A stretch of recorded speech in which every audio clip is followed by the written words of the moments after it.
नमस्कार, मैं हूं आपके साथ श्वेता झा। शाम के 7 बज चुके हैं और 7 गुड न्यूज के साथ हम हाजिर हैं। हम आपको आज की 7 गुड न्यूज के बारे में बताएंगे। तो सबसे पहले बात आज की सबसे बड़ी गुड न्यूज की कर लेते हैं।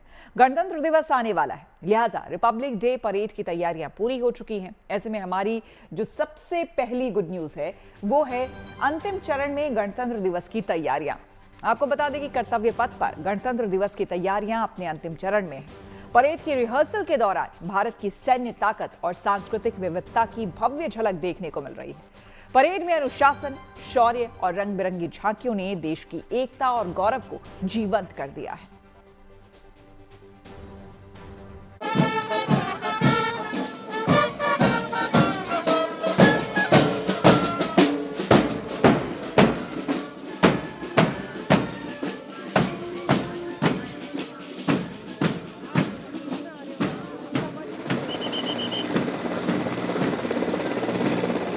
दिल्ली की सर्द सुबह, चारों ओर कोहरे की चादर, लेकिन इस ठंड में भी सेना के जवान पूरे जोश और गर्मजोशी के साथ परेड की रिहर्सल कर रहे हैं। कोहरे को चीरते हुए बढ़ती जवानों की टुकड़ियां सर्द फिजाओं में देशभक्ति की गर्माहट घोल रही हैं। कर्तव्य पथ पर चल रही गणतंत्र दिवस की रिहर्सल में भारत की सैन्य ताकत और सांस्कृतिक विविधता की भव्य झलक देखने को मिली। एक और आधुनिक टैंक्स और सैन्य वाहन देश की रक्षा क्षमता और आत्मनिर्भर भारत की शक्ति को दर्शा रहे हैं, तो वहीं दूसरी ओर विभिन्न राज्यों की झांकियों ने भारत की सांस्कृतिक विरासत, लोक कला और विकास की कहानियों को जीवंत कर दिया है।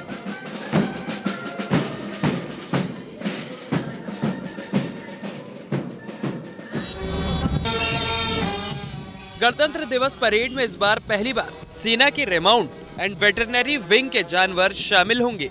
इनमें बैक्ट्रियन ऊंटों के अलावा 4 जांस्कर टट्टू, 4 शिकारी पक्षी और 10 मिलिट्री डॉग भी नजर आएंगे। इसके साथ ही इस साल का बाइक शो सभी का ध्यान खींचने वाला है, जहां जवान अद्भुत संतुलन और साहस का प्रदर्शन करेंगे। पिरामिड और अन्य करतब दिखाई देंगे। साथ ही इस अद्भुत करतब में महिलाओं की सशक्त मौजूदगी भी खास आकर्षण रहेगी। बाइक पर स्टंट करती महिला जवानों अदम्य नारी शक्ति, आत्मविश्वास और समर्पण का जीवंत प्रतीक है। उनका जोश और अनुशासन ये संदेश दे रहा है कि देश की सुरक्षा और सम्मान की जिम्मेदारी में महिलाएं भी पूरी मजबूती के साथ आगे हैं। आप देख सकते हैं कि किस तरीके से बाइक पिरामिड का जो सिलसिला है वो अब शुरू हो चुका है कि किस तरीके से एक बाइक पर आपको कई जवान जो है वो नजर आएंगे और पूरी संतुलन के साथ, तालमेल के साथ करतब दिखाते हुए ये धीरे धीरे जो है इनका दस्ता जो है वो आगे बढ़ रहा है। आप देख सकते हैं कि एक बाइक पर इतने सारे जवान।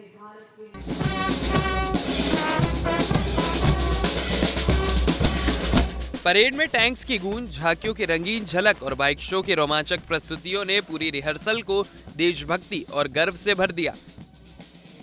ये भारी भरकम टैंक्स है वो यहाँ से अब गुजरेंगे एक एक करके और आप देख सकते हैं कि किस तरीके से एक एक करके जो टैंक्स हमारी जो सेना इसमें सवार है जो नज़र आती है वो आपको नज़र आ रही, किस तरीके से उनकी गड़गड़ाहट जो है वो पूरे इलाके में गूंज रही है। और आप देख सकते हैं कि किस तरीके से जैसे जैसे ये टैंक्स आगे बढ़ रहे हैं एक एक कर इनकी आवाज़ वाकई में लोगों की आवाज़ को दबा रही है। इस तरीके से एडमिटी अर्जुन MK1 है, आप देख सकते हैं भीष्मा टैंक T90 की तस्वीरें हम आपको दिखा रहे हैं।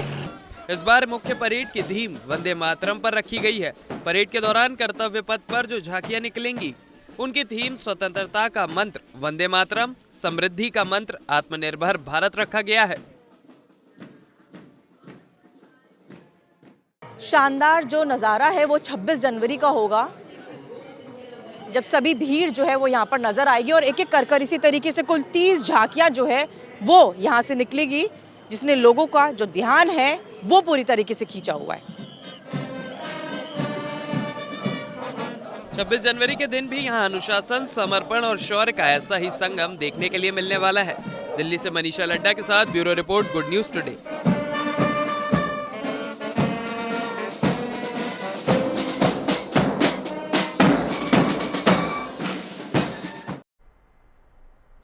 प्रयागराज में माघ मेले में रविवार को स्नान का नया रिकॉर्ड बना दिया गया। मौनी अमावस्या को रिकॉर्ड 4.52 करोड़ लोगों ने माघ मेले में स्नान करके नया रिकॉर्ड बनाया है। ऐसे में हमारी अगली यानी कि जो दूसरी गुड न्यूज है वो है माघ मेले में आस्था और विश्वास का संगम। जी हाँ, आपको बता दें, माघ मेले में आस्था का लगातार प्रवाह हो रहा है, जिसमें बड़ी संख्या में श्रद्धालु शामिल हो रहे हैं। और इतना ही नहीं, माघ मेला से अयोध्या में भी पलट प्रवाह तेज हो गया है।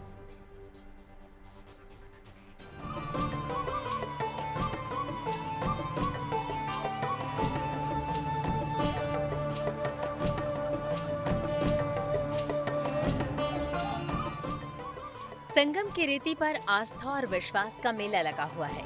यहाँ पर हर साल लगने वाले माघ मेले में लाखों श्रद्धालु आस्था की डुबकी लगाने के लिए देश विदेश से पहुँचते हैं।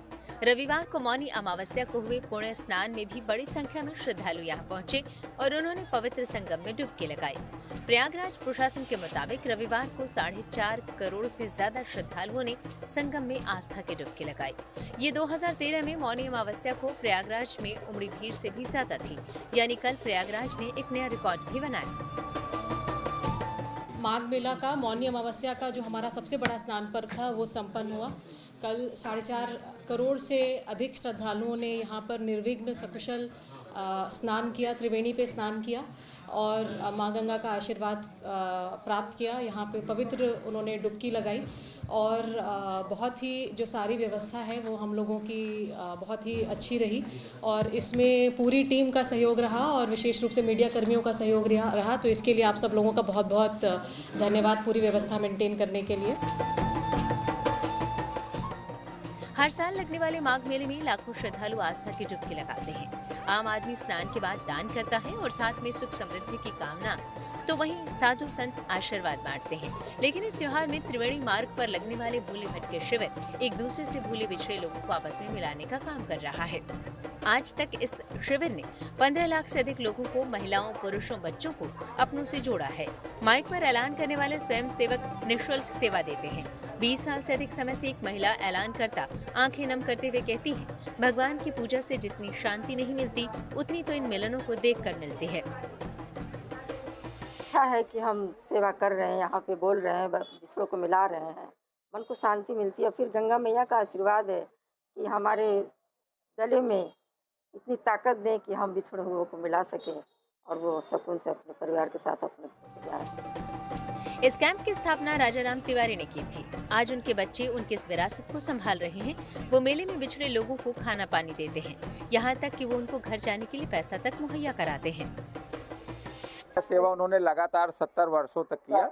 2016 को माँ गंगा की गोद में समाहित हो गए। अब तक कितने लोगों को मिला दिया होगा? 1946 से 2025 तक में हमारे जो डाटा है 15 लाख से अधिक महिला पुरुष और 23,000 से अधिक नन्हे मुन्ने बच्चों को हम मिला चुके हैं। माघ मेला 2026 में 350 महिला पुरुष हो गए, 25 बच्चे अभी तक। और क्या क्या सेवाएं हैं? बस एक ही काम है हमारे पास, जो भी हमारे शिविर में आ गया उसको खाना, कपड़ा और न मिलने पे घर तक छोड़ने की सब व्यवस्था है। आत्मिक तृप्ति ही इन सबका पुरस्कार है। ये शिविर संगम की तरह बहता रहता है, आस्था, दया और मानवता की त्रिवेणी बनकर। इधर प्रयागराज में मौनी अमावस्या के पावन संगम स्नान के उपरांत श्रद्धालुओं का विशाल रेला रामनगरी अयोध्या की ओर उमड़ पड़ा है। हर वर्ष की परंपरा के अनुरूप इस बार भी संगम स्नान के बाद बड़ी संख्या में भक्त सीधे अयोध्या पहुंच रहे हैं, जिससे सरयू नदी के स्नान घाटों से लेकर राम मंदिर तक आस्था का भव्य और मनोहारी दृश्य देखने को मिल रहा है। भक्त हैं वो लगातार इस राम पथ पे आपको नजर आ रहे होंगे। जो सैलाब है वो लगातार यहीं पे देखने को मिल रहा है। सुबह से ही, भोर से ही यहाँ जो श्रद्धालु हैं वो लगातार दर्शन पूजन करते नजर आ रहे हैं। भीड़ काफी ज्यादा, उसको देखते हुए प्रशासन ने जगह जगह बैरिकेटिंग की व्यवस्था भी की है। बीच में बैरिकेड की गई है, जगह जगह हर सकरी गलियों पे निगरानी की जा रही है। हर जगह बैरिकेड के साथ साथ लोगों को, श्रद्धालुओं को दिक्कत ना, उसको देखते हुए प्रशासन ने जो है जगह जगह गाड़ियों के आवागमन को भी रोक रखा है। आज सुबह होते ही सरयू तट पर श्रद्धालुओं ने आस्था की डुबकी लगाई और स्नान ध्यान में लीन नजर आए। स्नान के बाद भक्तों का जनसैलाब हनुमानगढ़ी और श्री राम लला के दर्शन पूजन के लिए आगे बढ़ता दिखा। श्रद्धालुओं के उत्साह से पूरा अयोध्या जय श्री राम के उद्घोष से गूंज उठा और अयोध्या राममय वातावरण में सराबोर हो गई। प्रयागराज से आनंद राज के साथ अयोध्या से मैं शुक्ला, गुड न्यूज टुडे। चलिए अब आपको लिए चलते हैं बुंदेलखंड के बांदा जिले में, जहां इन दिनों बागेश्वर धाम के पीठाधीश्वर पंडित धीरेन्द्र शास्त्री का भव्य दरबार सजा है, जिसमें शामिल होने के लिए देश ही नहीं बल्कि विदेश से भी श्रद्धालु पहुंच रहे हैं। इसी से जुड़ी हमारी अगली यानी कि तीसरी गुड न्यूज है, और वो है पंडित धीरेन्द्र शास्त्री के दरबार में विदेशी भक्त। जी हाँ, आपको बता दें कि यूपी के बांदा में इन दिनों बाबा बागेश्वर का संसार सजा हुआ है। दरअसल बाबा बागेश्वर की बांदा में 5 दिनों की हनुमंत कथा चल रही है। 16 जनवरी से शुरू हुए इस कार्यक्रम में हर रोज हजारों की संख्या में लोग पहुंच रहे हैं, लेकिन कार्यक्रम के तीसरे दिन बाबा बागेश्वर के दरबार में 7 समंदर पार से कुछ भक्त पहुंचे। ये अनुयायी रूस से बाबा से मिलने के लिए पहुंचे थे, जो न सिर्फ भारत की समृद्ध सांस्कृतिक विरासत से काफी प्रभावित हैं, बल्कि पंडित धीरेन्द्र शास्त्री के विचारों से भी काफी प्रभावित हैं। इन तस्वीरों से अंदाजा लगाया जा सकता है कि बाबा बागेश्वर की फॉलोइंग अब केवल भारत में ही नहीं बल्कि विदेश तक पहुंच चुकी है। उनके कथा का अंदाज अब विदेशियों को भी खूब पसंद आ रहा है। साथ ही धीरेन्द्र शास्त्री की वाणी के भी लोग फैन हो रहे हैं। Okay, what brings you here to Banda, Uttar Pradesh? Happy, don't worry. Hare Krishna. Hare Krishna. Hare Krishna. Hare Rama. Yeah, Guruji Bageshwar Dhyan.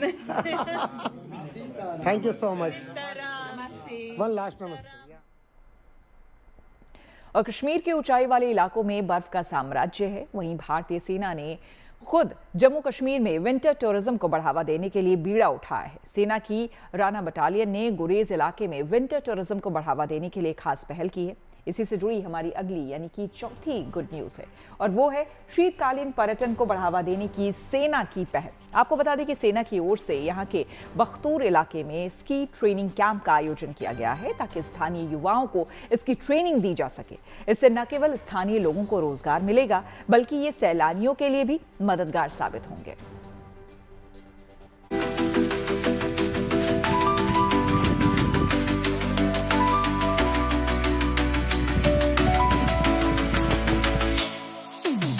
चांदी से चमकते पहाड़, सफेद बर्फ की चादर में लिपटी वादियां और इस खूबसूरत वादियों में रोमांचक खेल का संगम। इन दिनों गुरेज में विंटर टूरिज्म को नई उड़ान मिल रही है। सेना की ओर से यहां के बख्तूर इलाके में स्कीइंग ट्रेनिंग कैंप का आयोजन किया गया है, जिसमें बढ़ चढ़कर लोग हिस्सा ले रहे हैं। 1 2 3 गो। सेना की राणा बटालियन ने स्थानीय लोगों के लिए एक क्लास शुरू की है, जिसमें प्रशिक्षित जवानों की निगरानी में स्कीइंग की बारीकियां सभी को सिखाई जा रही हैं। यहाँ रोमांच के साथ साथ सुरक्षा का भी पूरा ध्यान रखा जा रहा है। हम काफ़ी खुश हैं इंडियन आर्मी के इस इक़्तिदाम से, और यही उम्मीद करते हैं कि जितने भी यहाँ पे इवेंट्स अभी तक इंडियन आर्मी ने किए हैं, उससे यहाँ के बच्चे भरपूर लाभ उठाएं, और आशा करते हैं कि आने वाले वक्त में भी ऐसे इवेंट्स प्रोग्राम यहाँ पे देखने को मिले, जिससे यहाँ का टूरिज्म प्रमोट हो सके। बर्फ से ढके पहाड़ों के बीच सेना की ये पहल न सिर्फ रोमांच बढ़ा रही है, बल्कि स्थानीय लोगों को और युवाओं को रोजगार का मौका भी दे रही है। जवान स्थानीय लोगों को स्कीइंग की ट्रेनिंग दे रहे हैं। इंडियन आर्मी का यहाँ पे बहुत मशहूर, उन्होंने यहाँ पे ये सीकिंग कोर्स कराया। यहाँ पे एक नेचुरल स्लोप है बख्तूर में, क्योंकि जब हम ये सीकिंग करेंगे तो टूरिस्ट के लिहाज से भी ये बहुत अच्छी जगह, टूरिस्ट डेस्टिनेशन अच्छी है। तो यहाँ के ये जो यूथ है वो सीख रहे हैं। बतौर आर्मी हम आर्मी का बहुत मशहूर है, खासकर जो कि राणा बटालियन है, उन्होंने हमें अपॉर्चुनिटी दी, हम यहाँ पे कर पा रहे हैं। जाहिर है बर्फीली ढलानों पर फिसलते प्रतिभागी, चेहरे पर मुस्कान और आंखों में उत्साह। यह नजारा साफ बताता है कि सेना की ये पहल गुरेज को एक नए विंटर डेस्टिनेशन के रूप में स्थापित करने की दिशा में अहम कदम है, जो सैलानियों के लिए रोमांच और स्थानीय लोगों के लिए रोजगार की सौगात लेकर आया है। फिलहाल इस कैंप में स्थानीय युवा, बच्चे और दूर दराज से आए पर्यटक पूरे उत्साह के साथ हिस्सा ले रहे हैं। कुल मिलाकर देश की सुरक्षा के साथ विकास की जिम्मेदारी निभाती भारतीय सेना गुरेज में उम्मीदों और संभावनाओं की नई लकीर खींच रही है। गुरेज से अशरफ वानी के साथ bureau report, good news today. सर्दियों में जब कश्मीर में बर्फबारी होती है तो जोजिला पास बंद कर दिया जाता है, जिससे द्रास, करगिल और लद्दाख का संपर्क देश दुनिया से कट जाता है। इसलिए जोजिला दर्रे के पास ही 30 किलोमीटर लंबी सुरंग का निर्माण किया जा रहा है, जिससे सभी मौसम में आवाजाही जारी रहेगी। ऐसे में हमारी अगली यानी कि जो 5वीं गुड न्यूज है वो है जोजिला टनल प्रोजेक्ट से तरक्की की कहानी। जी हाँ, आपको बता दें कि जोजिला पास समुद्र तल से लगभग 11,500 फीट की ऊंचाई पर है और ये हिमालय का बर्फीला इलाका है। ये सुरंग न सिर्फ वहां के निवासियों के लिए बड़ा तोहफा साबित होगा, बल्कि ये सेना के लिए काफी लाभदायक साबित होगा।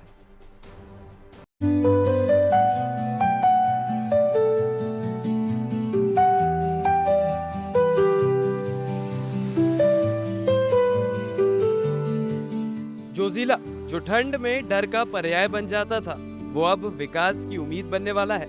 लेह लद्दाख को पूरे साल रास्ता मिल सके, इसके लिए कश्मीर में जोजिला टनल बनाया जा रहा है। ये जोजिला पास जोजिला दर्रा के नजदीक बनाया जा रहा है, जिसका निर्माण कार्य जोरों पर चल रहा है। 2 साल पहले तक जनवरी के महीने में इस जगह पर पहुंचना मुश्किल ही नहीं बल्कि नामुमकिन था, क्योंकि सोनमर्ग के साथ साथ पूरा द्रास, गुरेज और करगिल और लद्दाख का पूरा क्षेत्र देश और दुनिया से कई महीनों तक कटा रहता था पहली बर्फबारी के साथ ही।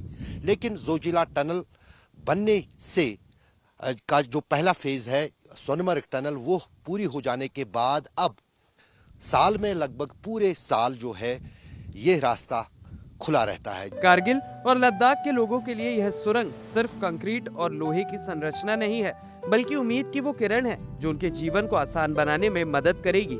अब जब सालों भर सड़क खुली रहेगी तो जरूरी सामान हर मौसम में पहुंच सकेगा। बीमारों को इलाज के लिए बर्फ पिघलने का इंतजार नहीं करना पड़ेगा।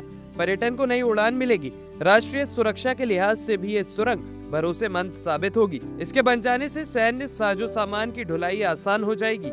चीन के साथ लगने वाली सीमा पर ये सड़क आवाजाही के लिए साल भर खुली रहेगी, भले ही कितनी बर्फबारी हो, कितना ही मौसम खराब हो, लेकिन LAC पर सैनिकों की रसाई हमेशा जो है देश और दुनिया के साथ जुड़ी रहेगी।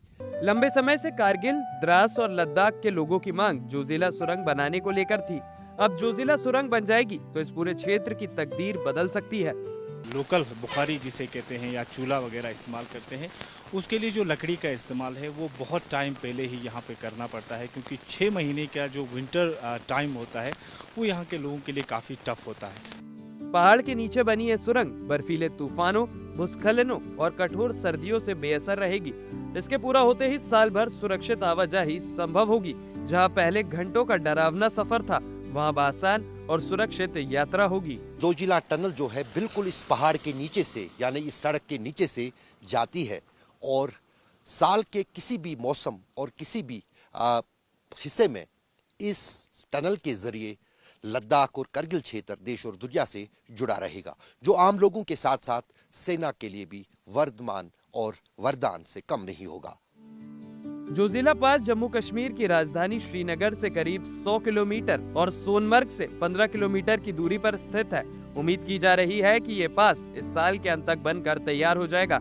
इस टनल के बन जाने से द्रास और कारगिल होते हुए श्रीनगर और लेह के बीच पूरे साल आवाजाही आसान हो जाएगी। जोजिला पास से अशरफ वानी, गुड न्यूज टुडे।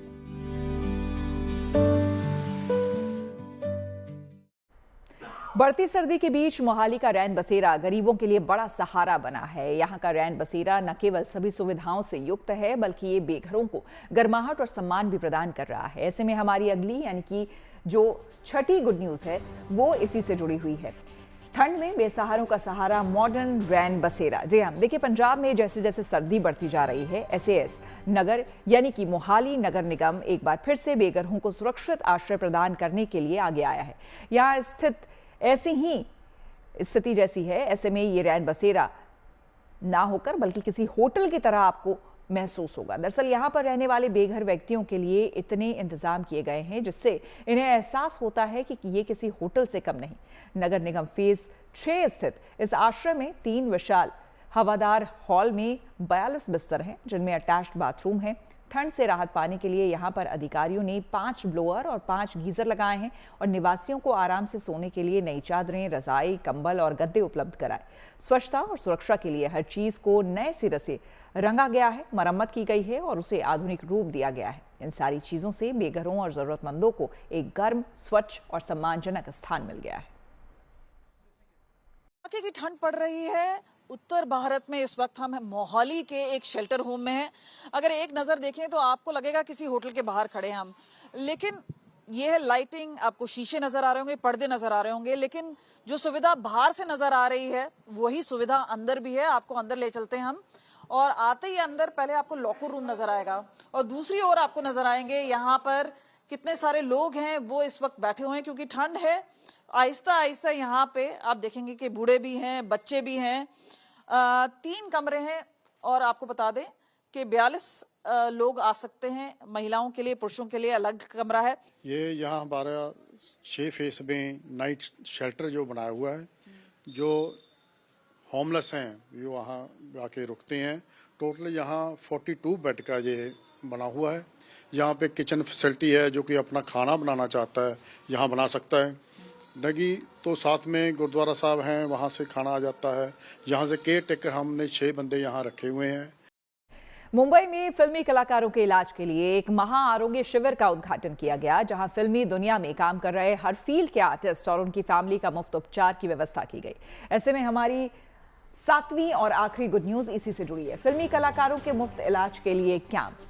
आपको बता दें कि फिल्मी दुनिया की चकाचौंध के बीच ऐसा जरूरी नहीं है कि फिल्मों में काम करने वाले हर कलाकार के पास इतने पैसे हों कि वो जब भी अस्पताल में अगर एडमिट हो जाएं और इलाज की जरूरत पड़े तो वो पूरी फीस दे सके। ऐसे में फिल्मी कलाकारों के लिए डॉक्टर धर्मेंद्र ने मुंबई के अंधेरी इलाके में एक महा आरोग्य शिविर लगाया, जिसमें कलाकारों और उनके परिवार वालों की मुफ्त जांच की गई और उन्हें डॉक्टरी सहायता मुहैया कराया गया।